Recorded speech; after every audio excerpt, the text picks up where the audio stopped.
7 years ago, our fathers brought forth on this continent a new nation conceived in liberty and dedicated to the proposition that all men are created equal.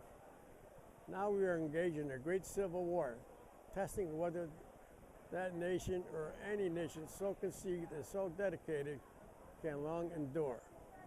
We are met on a great battlefield of that war.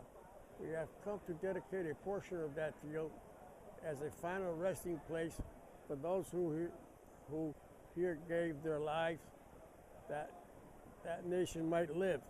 It is altogether fitting and proper that we should do this. But in a larger sense, we cannot dedicate, we cannot consecrate, we cannot hallow this ground.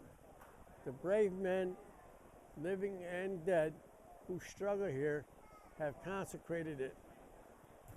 Far above our poor power to add or detract. The world will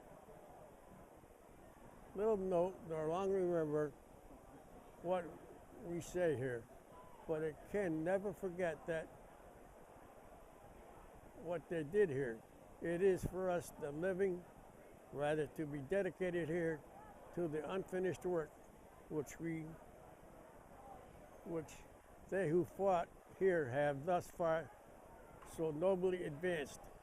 It is rather for us to be here dedicated to the great task remaining before us.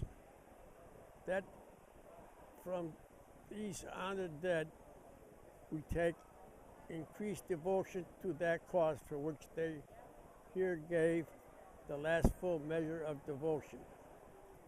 That we here highly resolve that these dead shall not have died in vain, that this nation under God shall have a new birth of freedom, and that government of the people, by the people, for the people, shall not perish from the earth.